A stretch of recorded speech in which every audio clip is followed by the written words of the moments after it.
अरे तुम्हारी खोपड़ी में भेजा है कि भजिया? ओम नरेंद्र मोदी नमः, ओम नरेंद्र मोदी नमः, ओम नरेंद्र मोदी नमः। अब गौमूत्र भी बिक रहा है 10 रुपया लीटर।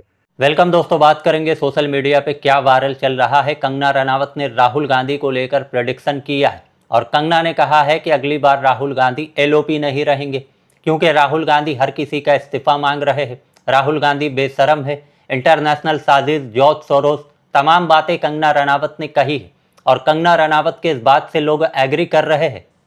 उन्होंने जो है जिस तरह से वो विदेशी शक्तियों के हाथ में आ चुके हैं, जैसे तैसे जो है वो इस देश के टुकड़े, क्योंकि जहां भी टुकड़े करने के लिए लोग चार पहुंचे वहां सबसे पहले वो उनकी सहयोग के लिए पहुंचते हैं। तो मुझे ऐसा लगता है कि जिस तरह से वो इस देश को, जिसे कहते हैं ना कि चाहे मैं राख बना दूंगा लेकिन मैं राख पर राज करूंगा, वो जो उनकी मानसिकता है वो देश समझ चुका है और ये आई एम टेलिंग यू, ये उनकी आखिरी टर्म है एज एलओपी।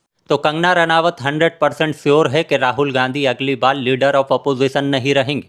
कंगना रनावत ने यह भविष्यवाणी की है, लेकिन सोशल मीडिया यूजर भी कंगना रनावत के इस बात से एग्री कर रहे हैं। उनका यह कहना है कि कंगना के इस बात से मैं एग्री हूं, क्योंकि पहली बार कंगना ने सही बात कही है, क्योंकि 2029 में राहुल गांधी पीएम बन जाएंगे। Social media user Kangana Ranaut को बता रहे कि आपके मुंह में घी शक्कर हो, क्योंकि राहुल गांधी अगली बार भारत के प्रधानमंत्री बन जाएंगे।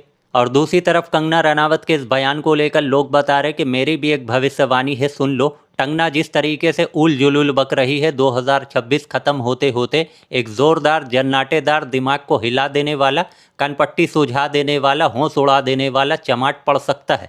दिल चीज क्या है? अब इधर कंगना रनावत का बयान सोशल मीडिया के ऊपर वायरल होता और उधर खबर सामने आ जाती है, बीजेपी सांसद कंगना रनावत के गटर जनरेशन वाले बयान के खिलाफ दायर याचिका की सुनवाई होगी। उत्तर प्रदेश आगरा की विशेष अदालत ने मंगलवार को कंगना के खिलाफ दायर याचिका को स्वीकार कर लिया है। तो कंगना रनावत ने जेन जी को लेकर, न्यू जनरेशन की हिंदू महिलाओं को लेकर जो कुछ कहा, जो बयान दिया, उसके बाद अपडेट सामने आता है कि उत्तर प्रदेश की एक विशेष अदालत में कंगना के खिलाफ याचिका दायर हो गया है, जिसको कोर्ट ने स्वीकार भी कर लिया है। इस खबर को लेकर सोशल मीडिया यूजर बता रहे, कंगना अगली बार वही जेन जी जिसे तुम गटर बोल रही हो संसद से ऐसा दौड़ाएगा कि भागने के लिए जमीन कम पड़ जाएगी। और इस उम्मीद में मत रहना बॉलीवुड तुम्हें ले लेगा, क्योंकि वहां से पत्ता पहले ही कट चुका है, अपना झोला तैयार रखो। और दूसरी तरफ लोग बता रहे, इसको एक बार चंडीगढ़ एयरपोर्ट भेजो, इसका इलाज वहीं अच्छी तरह से हो सकता है। डॉक्टर कुलविंदर अफीम गांजा दिमाग स्पेशलिस्ट। आप चुप रहिए, ठीक है, आपके हाथ जोड़ता हूं भाई, आप चुप रहिए, पार्टी का बहुत नुकसान कर चुकी हैं आप। और साथ ही साथ अपडेट सामने आता है उत्तर प्रदेश बदायूं से, और इस खबर के सामने आने के बाद लोगों ने सवाल उठा दिया कि क्या गाय की जान इंसान से ज़्यादा कीमती है, क्योंकि बताया जा रहा है कि डॉक्टर राहुल सिद्धार्थ अपने एसयूवी में कहीं जा रहे थे और रास्ते में चल रही गाय को उनके कार से टक्कर लग जाता है। टक्कर लगने के बाद वहां पर भीड़ राहुल को उतारती है गाड़ी से, और गाड़ी से उतारने के बाद उनकी जमकर पिटाई कर देती है। इतना बुरी तरीके से मारा जाता है कि उनके कपड़े फाड़ दिए जाते हैं।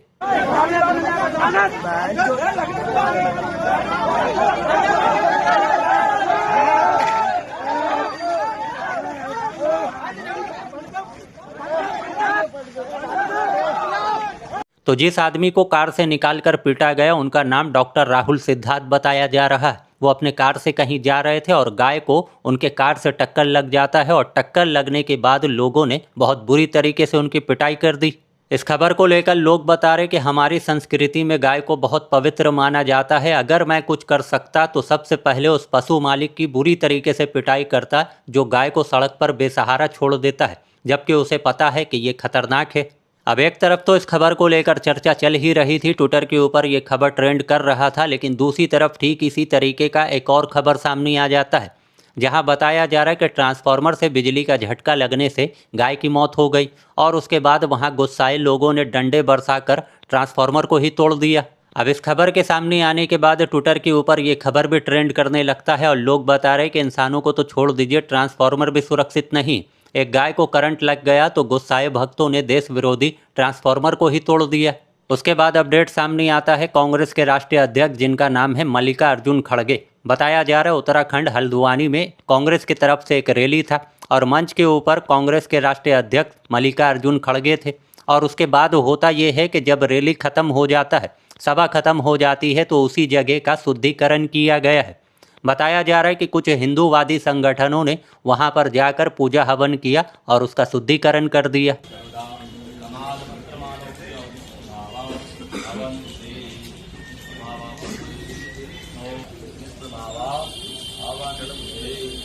तो बताया जा रहा है कि कुछ हिंदूवादी संगठन के लोगों ने उस स्टेज का शुद्धिकरण किया जिस स्टेज के ऊपर मल्लिकार्जुन खड़गे थे, क्योंकि मल्लिकार्जुन खड़गे दलित कम्युनिटी से आते हैं।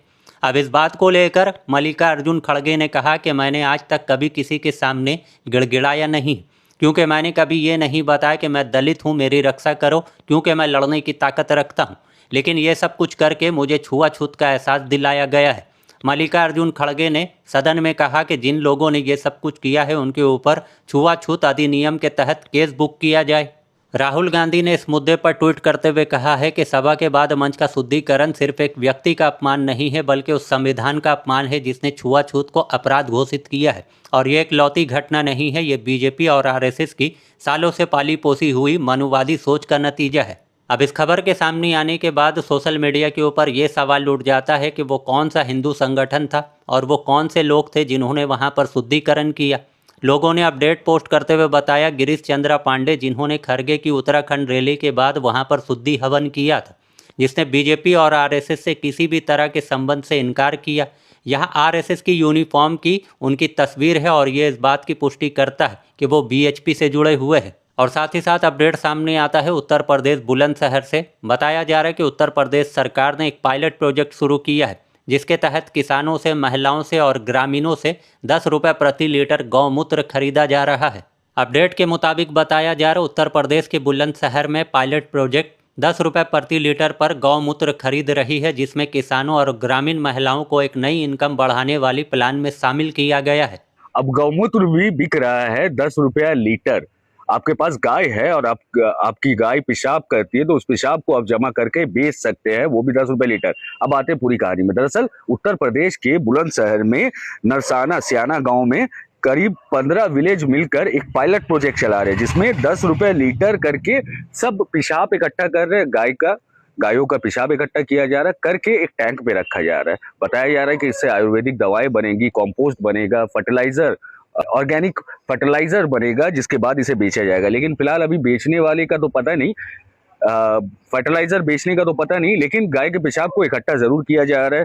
300 औरतों को शेयर होल्डर बनाया गया। बताया जा रहा है कि औरतों की भी मदद होगी इसमें और औरतों को कमाने के लिए गांव के बाहर नहीं जाया जाएगा। और साथ ही साथ इस अपडेट को देखिए, एक शख्स सोशल मीडिया के ऊपर लगातार वायरल है और ये बता रहा है कि पटना में प्रधानमंत्री नरेंद्र मोदी का भव्य मंदिर बनने वाला है जो कि दुनिया का सबसे बड़ा मंदिर होगा। अब एक पत्रकार ने उससे पूछा कि क्या नरेंद्र मोदी का पूजा करने से लोगों का रोजी रोटी चल जाएगा, तो उसने बताया कि पटना में जो मंदिर बन रहा है उसका जमीन खोदने में अभी वक्त है, लेकिन आप 3 दिन तक नरेंद्र मोदी का ये जाप कीजिए और देखिए कैसे चमत्कार होता है। नरेंद्र मोदी जी का पूजा करने से क्या लोगों का रोजी रोटी चल जाएगा? चमत्कार होगा।